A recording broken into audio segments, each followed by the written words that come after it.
enquête finalisée à la justice.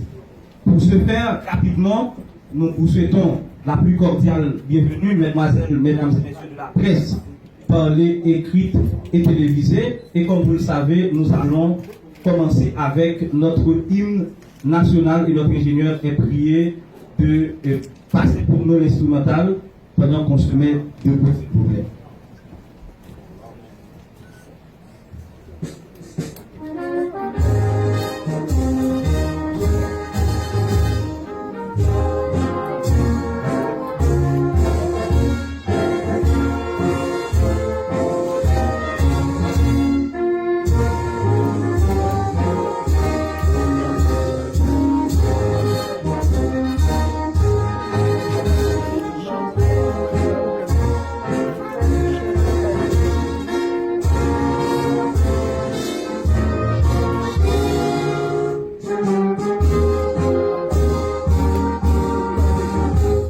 Merci beaucoup.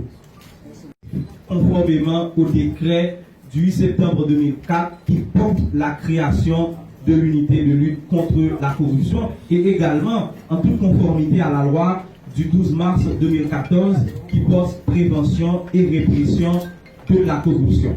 C'est en ce sens que se tient cette activité ce matin où des rapports d'enquête finalisés, travaillés minutieusement par les enquêteurs de l'unité de lutte contre la corruption vont être remis à la justice. Et pour ce faire, nous avons, comme vous pouvez le remarquer, le directeur général de l'unité de lutte contre la corruption qui est présent dans la salle. Il y a également le doyen du tribunal de première instance de Port-au-Prince et également le commissaire du gouvernement près le parquet du tribunal de première instance de Port-au-Prince. Mesdemoiselles, mesdames et messieurs, nous allons maintenant accueillir le directeur général de l'unité de lutte contre la corruption dans ses propos de circonstance, maître Hans-Jacques Ludwig Joseph.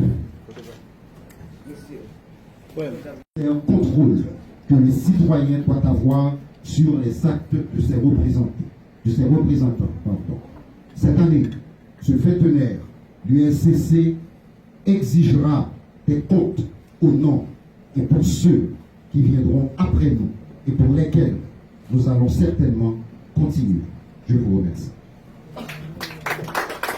Novembre 2023.